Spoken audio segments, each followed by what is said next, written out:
about to have a conversation with someone who's truly unique. He has a doctorate in electronic system design, but he has an amazing knowledge base in the esoteric or mystical sciences.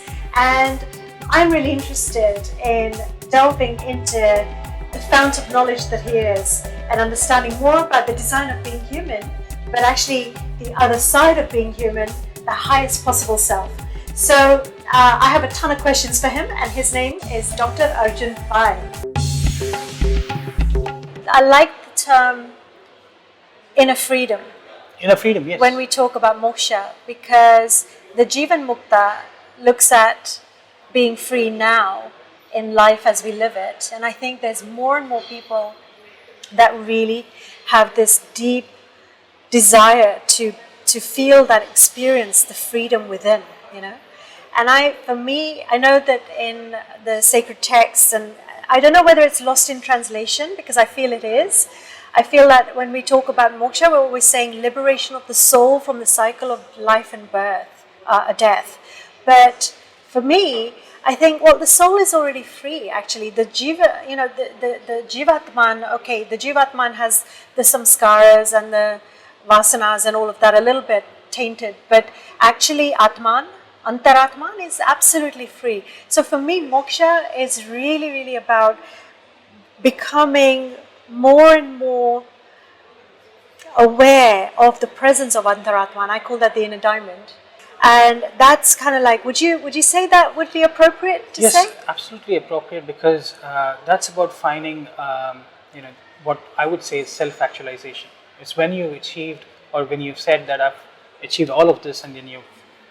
And I have a way of trying to put this 4 padas, and this is from Mandukya Upanishad. Okay.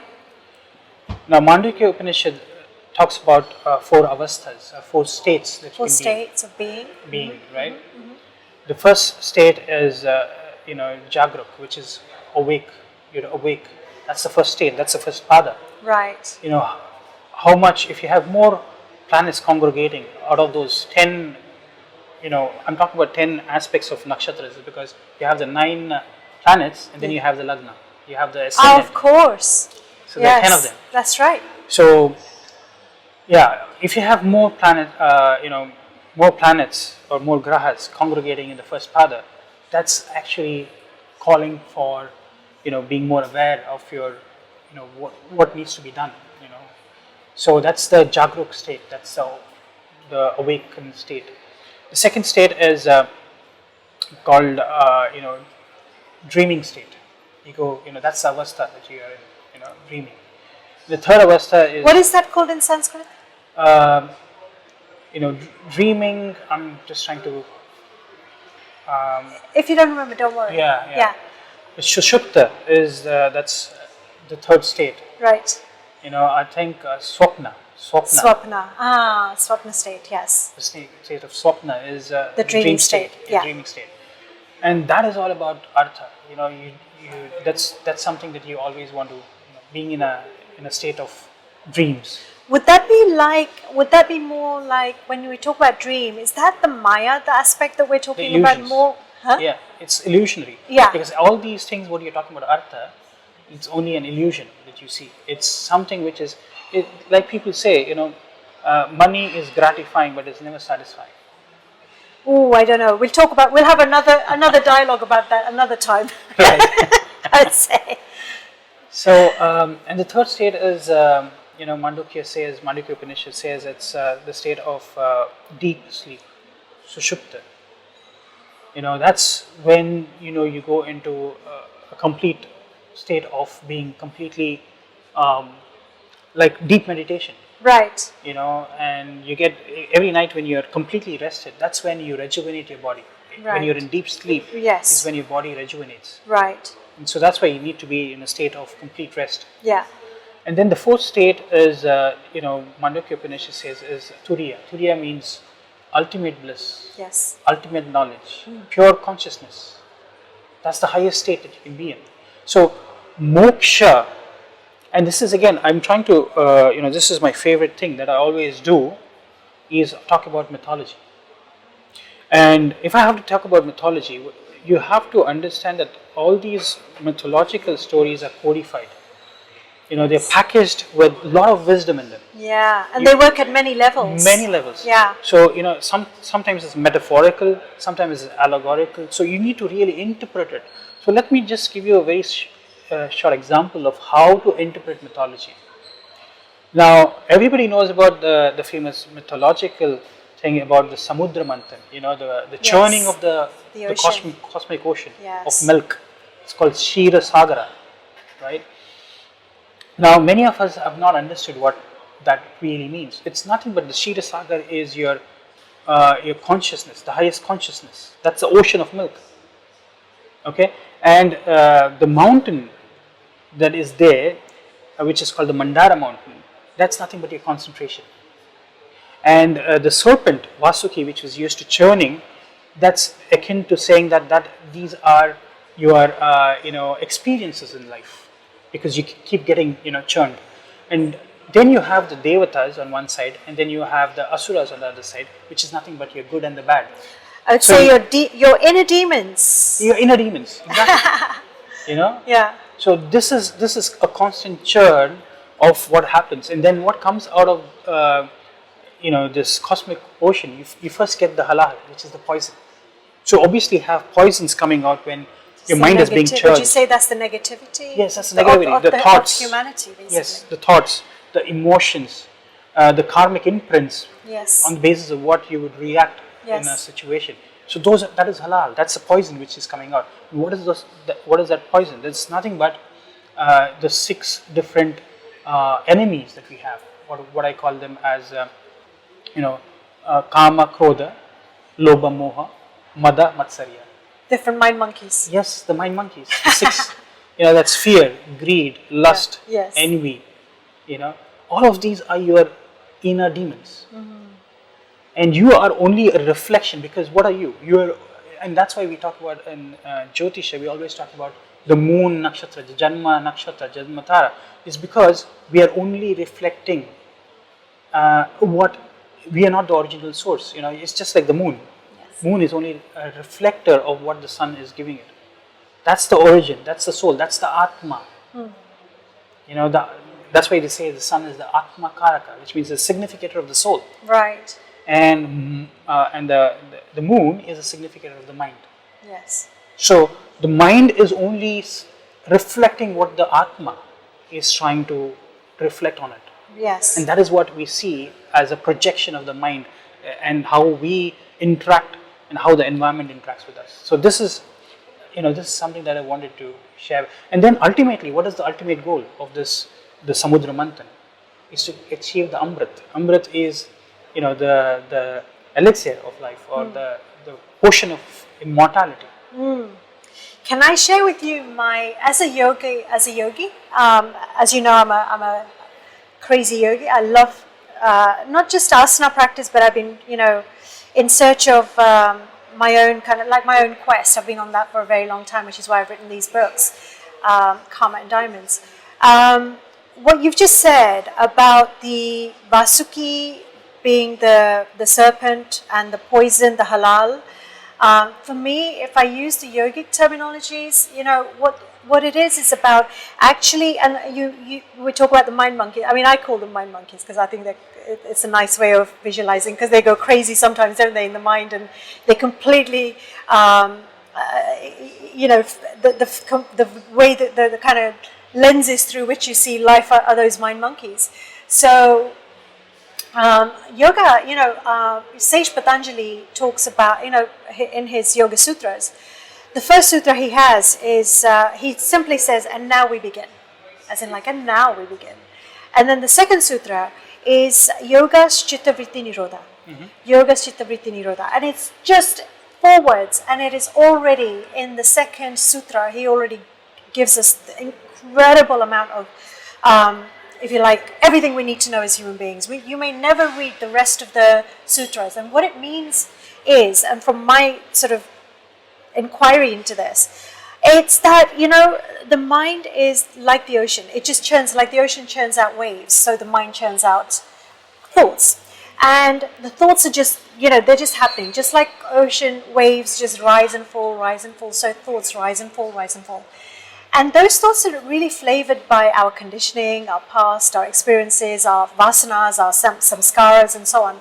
And then of those, there will be a few which are so habitual, they occur like they're real. Like that is who you are. That is so true. Like somebody may have a belief that they're not lovable. And in their world, that belief is so real that nobody can change their mind about it. And because that belief is so real, they behave in that way. They behave in a way which, perpetuates that belief. And so on. So of course people relate to them in that way and so on. So then they have more evidence for this thing called I'm not lovable.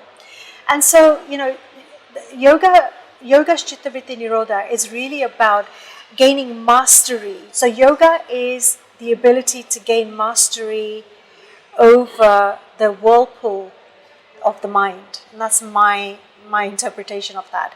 And I really like that because ultimately all these thoughts that are supposed to be illusory, if you like, then, why are they illusory? Well, because they're not real.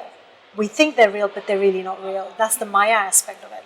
So for me, that particular sutra from Saint Patanjali is like the technique and the access to being able to gain some kind of a mastery over these types of things.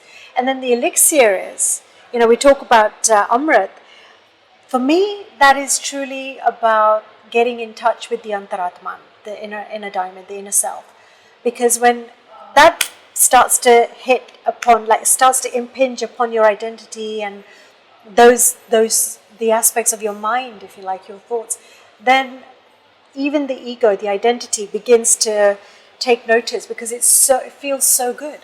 It's like, what is this? What is this thing? And so where they say, well, there is this battle between the ego. What would you say is the ego in the Samudra Manthan context? See, there were so many. There's so many gifts which came out of the Samudra Manthan, and each of those gifts had something connected to some element, Of the identity. Identity. Yes. So there was the cow which came, which is more of the motherly qualities of nourishing and nurturing, and then you had Lakshmi coming out, which was more of the materialistic abundance and prosperity and all of that, So this is you can see that all these mythological or legends, what you call, some of them said don't call it mythology because these are legends, and these are either we call them itihasa, we call them Puranas, Puranic legends. So these were all kind of given to us in short stories, because then they will never be lost. Because if the rishis had written them as a mathematical text or or all their observations, if they had recorded, I think it would have been lost in translation or when this information was given out. And that's why they said let's put them in forms of short stories or folklores that you have. So that people can relate to them. So it's really interesting. That whole Samudra Manthan, the story has so much significance and so many ways of interpreting, depending on which lens you're applying, through which to see. We were talking about padas, and I was talking about how, you started to explain about how when you have predominance of certain padas, so if you have more ones, then you're likely to be more focused on the dharma aspect and developing that in your life, and so on.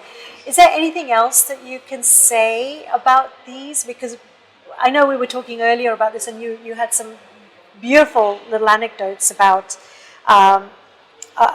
these. So if we say somebody who's got pada 4, say 6 out of 10 times, what would you say about that? Yeah, these are certain dictas that I learned from Professor A.V. Sundaram, where he just told me, Arjun, look at these 4 padas as the first pada as body, the second pada as mind, the third pada as soul, and the fourth pada as prana. Now, when you say you have more grahas congregating in the first pada of the nakshatras in your chart, then you would be more interested in doing activities like which involves your body. You know, you could be Yes. adventurous. Ah. You know, you could be sporty, or you know, doing a lot of you know yogic asanas or whatever. You know, meditation and all of that. What involves your deha, which is your body. Similarly, you have the mind, which becomes, you know, people who are intellectual, who are going to study of the great sciences. And then finally, he said, what is prana? He said prana is the life force which gives you the life, right? And if you have more planets which congregate in the prana, they kind of can become good healers. Ah. Is because they have that energy force that they can give. Yeah. And I've seen this in a couple of charts where people who had more planets congregating in the fourth pada of the nakshatra, that whenever they went to anybody who was ailing or who was on their deathbed, apparently they never died, because in the presence of this personality, the person would suddenly get jiva. Jiva is in, you know, they get the life force. Yeah. You know, and mostly if you see Venus being in the fourth pada of any nakshatra, they have these qualities of healing. Even the presence, or I've seen some nakshatras typically, like if you have Hasta nakshatra and in the Hasta nakshatra fourth pada, you can become pranic healers. Right. Reiki, pranic Right. healing, you know. So these are. So channelers of prana. And you know, you mentioned the first pada. If there's too much going on in the first pada, then maybe you said you know, you're kind of consumed with the body in a sense. But I've also seen people who are hypochondriacs. Yes. You know, who are like so obsessed with being healthy that they overdo it, and they become over obsessive about the body. But that's when they have an aspect of some strong or slight, you know, like a strong aspect from, I would say probably an obsessive aspect from Saturn or something. Yes, Saturn can are happen. the strict planets, what I call them as strict and stern planets. Right. Because I never try to say that some planets are malefic and some planets are beneficial. I agree. Yeah. All planets are equal. They are. Some are a little more stern and strict on you. Yeah. And some planets are more generous. Right. So it's like, I like to equate it to flavors of food. You know, different flavors of different foods. So some of them are fictional, some of them are more, you know, like that kind of thing. So for me, I agree with you that this whole malefic, benefic thing doesn't work, because I mean, it's not always the case that Jupiter is a benefic. Yes. No. I've known people who go through terrible times in their Jupiter Mahadasha. Than they do in their Saturn. Yeah, exactly. I agree. Yeah. Saturn can make you a king or an emperor as well. You know, Yes. Saturn has those qualities. But there's something else I wanted to share with your viewers, Smita ji, is we always think, you know, Jyotish can give you all the solutions for all your problems in life. This is something I want to address, saying that Jyotish does give you the light, it gives you the direction, but it cannot solve all your problems. Right. It's for Because you. you have to do it. Yes, you have to do take it. responsibility. Because that's where the Vedas talk about three aspects of understanding where the problems or sufferings come from. Yeah. Some of them say the three aspects are adhyatmika. Yes. Adhyatmika means what stems from your body, you know, or what stems from your mind.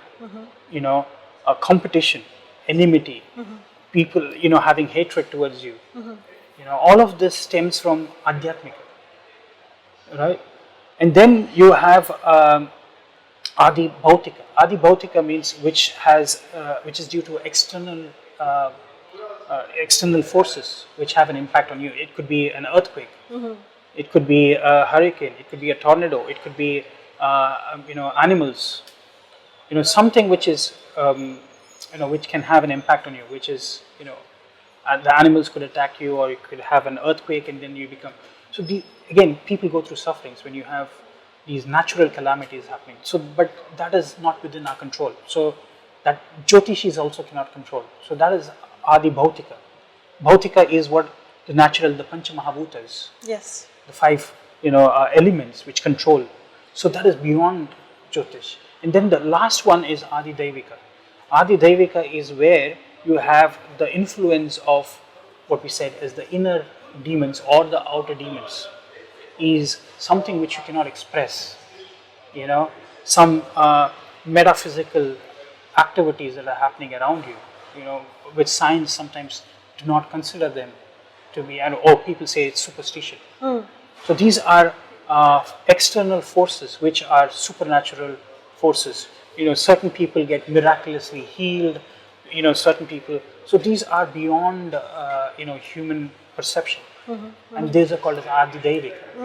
So when you understand all these three facets, and that's when you will understand what is the real essence of Jyotish. So Jyotish doesn't have the solution for Adhyatmika. Yes, you can solve because that's about you, your body, your mind. You will change those. But how are you going to influence Adi Bhautika? Because those are the elements.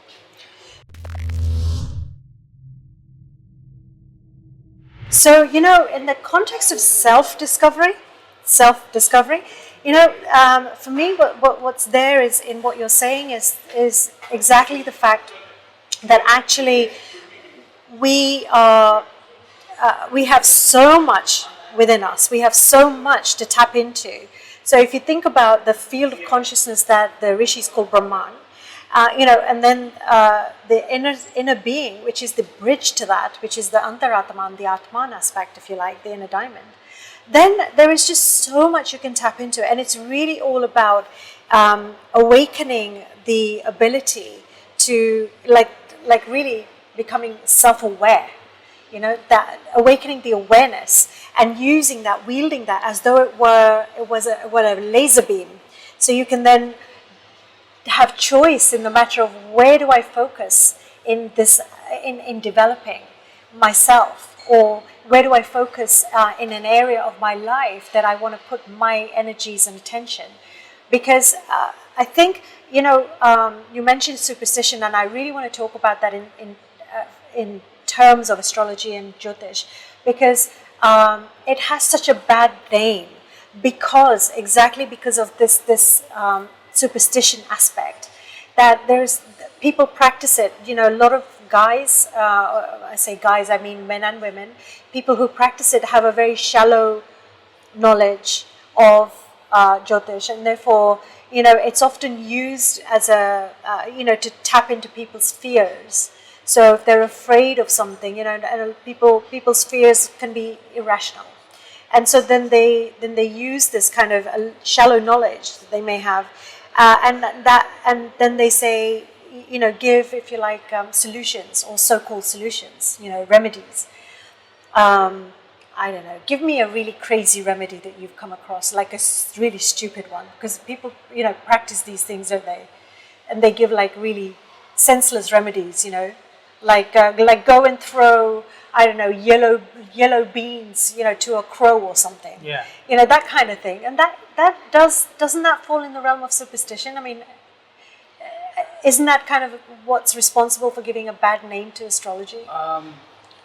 Yes, I have an answer for saying yes, and I can say no as well, because unless you understand the basis of what these remedies are, firstly, let me have to say, the first thing I have to say is, it's sometimes better to go through the experience rather than look out for remedies. What is a remedy? A remedy is only a stopgap.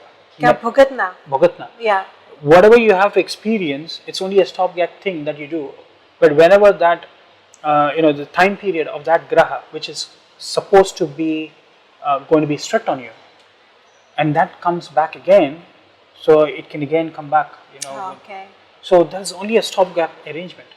So it's always better to go through these experiences, and knowing about these, issues, and that's what Jyotish is about, is trying to forewarn you about, okay, your situation is going to be this, so you have to be prepared, mentally prepared.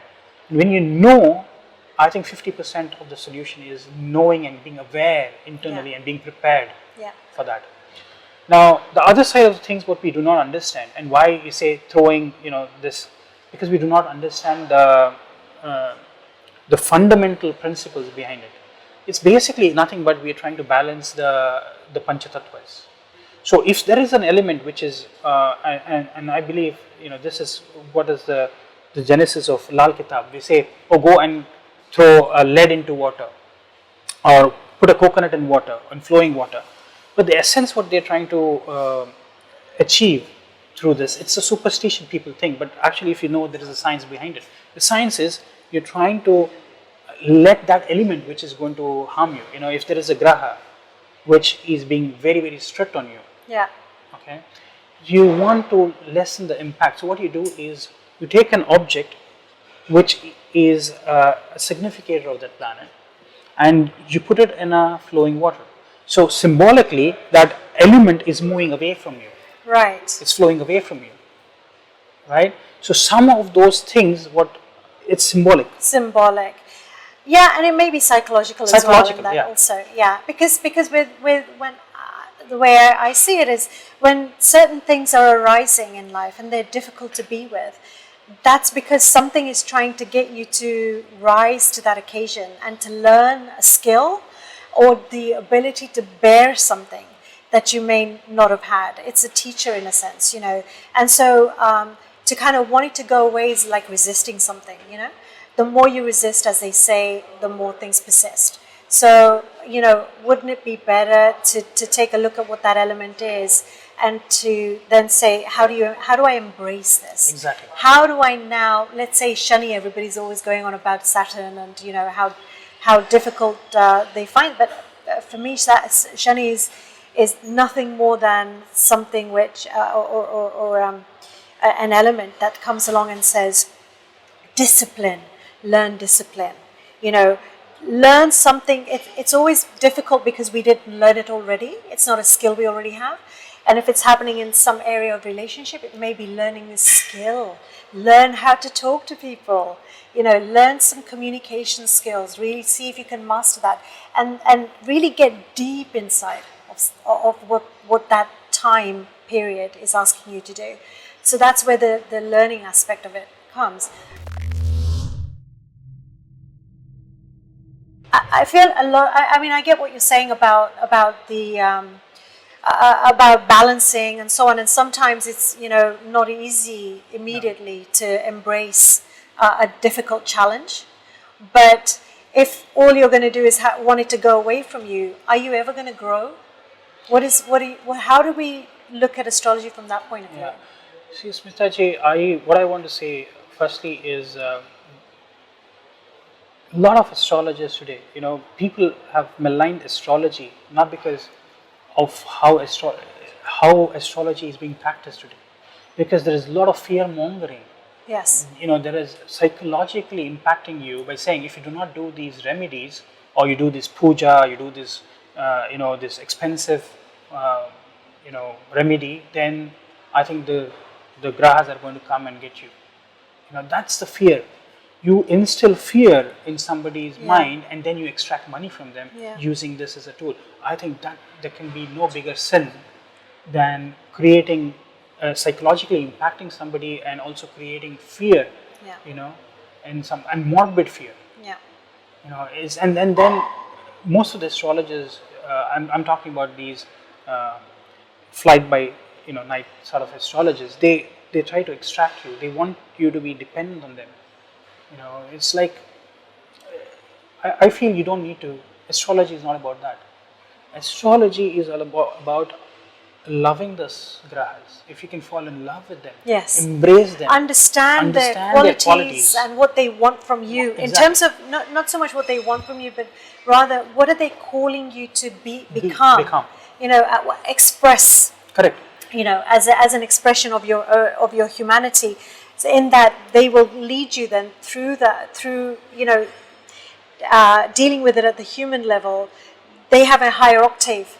Yes. You cannot actually understand the higher octave of something unless you've been able to kind of understand and express here and now in your own humanity. And that has a positives and negatives. So the higher octave, for example, Venus, could be, the ability to enjoy beauty and express, have an artistic expression, or actually in its most highest form is devotion, the ability to really give yourself over to something that you utterly love without the fear of losing anything. In fact, in the giving is the receiving.